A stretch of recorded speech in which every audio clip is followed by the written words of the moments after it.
देखिए, वैसे तो कोई खास बात नहीं है, लेकिन ये बहुत पहले ही ये बात कह गई थी कि दो प्रकार के, पहले तो इनका समझौता था लूट का,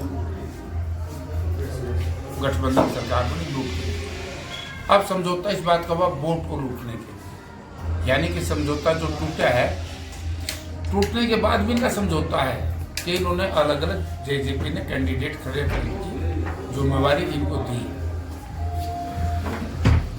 क्या जातिगत समीकरण के ऊपर मुख्यमंत्री बनाया है?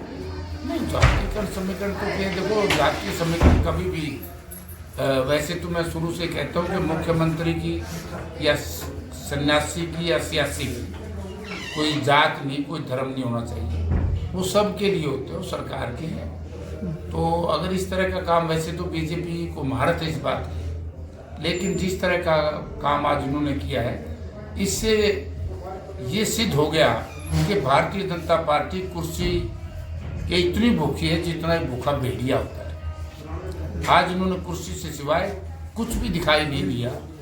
जब कल माननीय प्रधानमंत्री जी की रैली असफल हो गई थी, चाहिए तो ये था कि जब सरकार असफल हरियाणा प्रदेश में, सरकार बर्खास्त करनी चाहिए थी, भंग करनी चाहिए।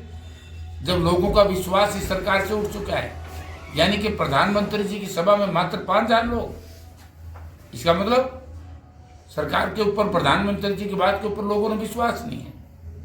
इस तरीके से बदलने से, ये तो कहते ना, शराब में का लेवल बदल और दारू वायु भीतर, उससे कोई फर्क पड़ने वाला, कुछ नहीं फर्क पड़ना। आदमपुर से भव्य बिश्नोई का भी नाम उप मुख्यमंत्री के लिए चला था।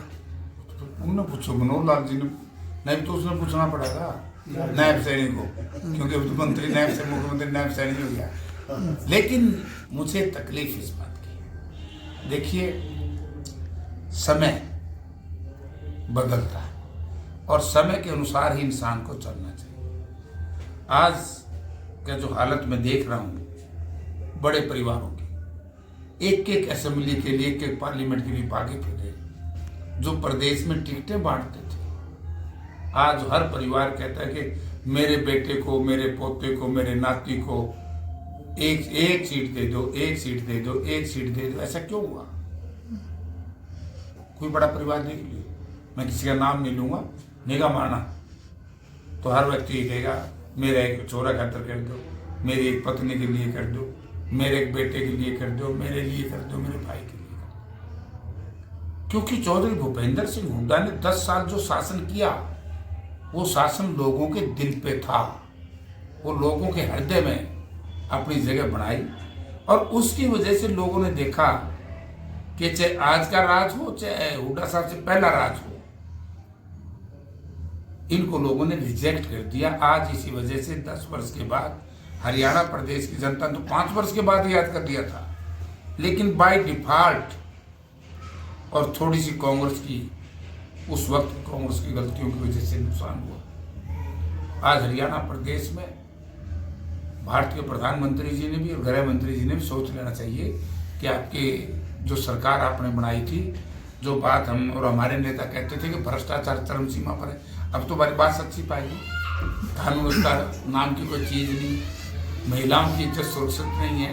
कहते हैं बेटी पढ़ाओ, बेटी बचाओ, बेटी पढ़ने के लिए स्कूल बंद, बेटियों की इज्जत सुरक्षित नहीं, हमारी खिलाड़ी बेटियों के साथ क्या क्या हुआ, क्या क्या नहीं हुआ, ये सारी बातें जो जनता के बीच में आई, इसी वजह से ही अब लोग इस भारतीय जनता पार्टी और जेजेपी के खिलाफ। वीरेंद्र सिंह डुमरखा भी कांग्रेस में शामिल होने जा रहे हैं, उनके बेटे ने होकर भी ले, उनका बेटा आएगा तो फिर वो क्यों नहीं आएंगे? आए, अच्छी बात है। कांग्रेस पार्टी का जनादेश मिल रहा है कांग्रेस को, जनाधार बढ़ रहा है कांग्रेस को, तो सब लोग आएंगे भाई। अब तो बहुत लोग और आएंगे। तो कहीं ना कहीं जयप्रकाश हिसार से लोकसभा की तैयारी कर रहे थे, अगर ब्रजेंद्र सिंह को टिकट दी है तो फिर तो ठीक है, उसको दे, वो सीटिंग उसको देनी भी उसी को चाहिए, उसको दे, मुझे क्या दिक्कत है भाई? एक को मिलेगी ना, बाकी तो सब मदद करेंगे। पसंद लड़ेगा, पसंद लड़ेगा। करनाल से संजय भाटिया की टिकट काट के मुख्यमंत्री को लड़वाने की चर्चा है। इनका नहीं बेटा, क्या करते बताए तो, ये तो कुर्सी खातर कुछ भी कर देंगे। अरे आप आगे से तो मेरे हिसाब से, मेरी व्यक्तिगत, ये जनता को बिक रहा है, बीजेपी का तो नाम लेना छोड़ोगे तो बच जाओगे। इनका आज क्या जरूरत थी ड्रामा करने की? अरे को मूल चूल परिवर्तन करते तो ठीक था। नए चेहरों को लेकर के आते। ये तो वही घिसे पीटे चेहरे हैं जो भ्रष्टाचार में बदनाम है। भ्रष्टाचार तो चरम सीमा पर है। ये वही चेहरे हैं जिन्होंने नौकरियों में, जब मैं बार बार ये कहता था कि चोर होता जो पहाड़ पे पकड़ा जाए, यही लोग इस सरकार में थे। एचपीएससी के ज्वाइंट सेक्रेटरी के दफ्तर में 3 करोड़ रुपए पकड़े गए। एसएससी के चेयरमैन की कन्वर्सेशन पकड़ी गई, कर्मचारी जेल में, और एसएससी के चेयरमैन मौज करें। तो ये ऐसा क्यों? और ये जो कौशल रोजगार निगम बनाई है तो भ्रष्टाचार की जननी है। ना इसमें कोई रिजर्वेशन है, ना कोई कैटेगरी है, और मार दो नौकरी लो। ये लाइन न्यूज बता दो भाई। और वह भी कच्ची। हुड्डा साहब जब चीफ मिनिस्टर थे, लाखों लाखों बच्चों को रोजगार मिला। मेरी खुली चुनौती है इस सरकार को, जो आज बनी है, मेरी इसको चुनौती है। एक इंस्टांस बता दो कि उस सरकार में किसने ये कहा कि मैंने पैसे में नौकरी ली है। और आज अभी मैं 18 तारीख को एक पर्चा दर्ज करवाने जा रहा हूं। एक ने मेरे हमारे एक वर्कर से 17 लाख रुपए ले लिए और सिपाही भर्ती को नहीं आया। आज ही आया था मेरे पास। हाँ भैया, अब तो मैं बाहर जाने लगा हूँ, आएंगे फिर बात करेंगे एसपी साहब से। तो यानी कि यार चारों तरफ से जनता का रुपया लूट लिया, फिर कोई ना हमारा खर्ची ना हमारा पर्ची। अरे तो हमने विघन कर दिया। बहुत नौकरियां बिक रही हैं ऐसे जैसे सब्जी मंडी में सब्जी बिकती है। भ्रष्टाचार चरम सीमा पर है। थाना तहसील में जाकर के देखो हालत क्या है। बिना पैसे रजिस्ट्री का टोकन नहीं मिलता। और तो और सारी बात आप छोड़िए कि बार बार ये बात करते थे शिक्षा की, चिकित्सा की। आज अस्पताल है, डॉक्टर नहीं, स्कूल है, मास्टर नहीं, नहर है, पानी नहीं, तारे हैं, बिजली नहीं। ड्रामा हुआ हरियाणा प्रदेश में। सड़क की हालत देख लिया आपने क्या है। और जब चौधरी भूपेंद्र सिंह हुड्डा चीफ मिनिस्टर थे, नानू में कितने विकास कार्य हुए। मैं कहता हूं उसके मुकाबले में धड़ी पास से हो तो बता दें। 5 माइनर उस वक्त की सरकार ने, हम लोगों ने इस इलाके में बनाए हैं। इन्होंने एक भी माइनर बनाया तो बता दो।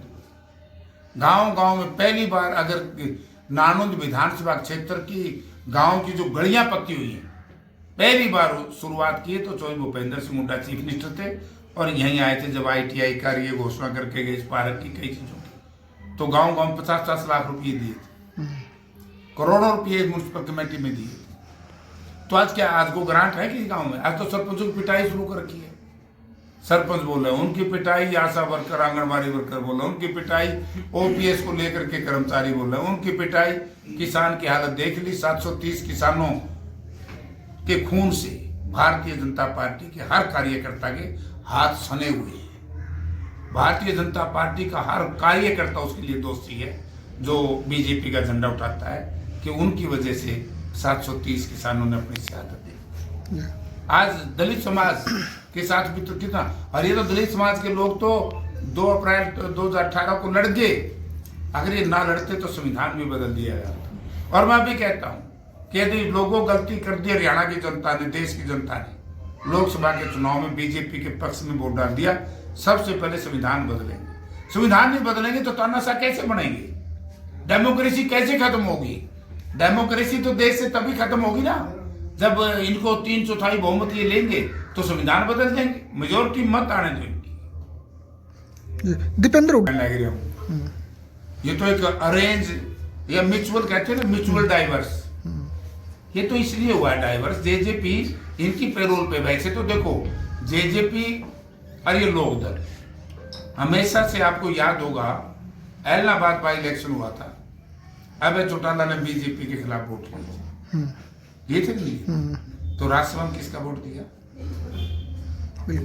बीजेपी का दिया। राष्ट्रपति के चुनाव में किसका वोट दिया?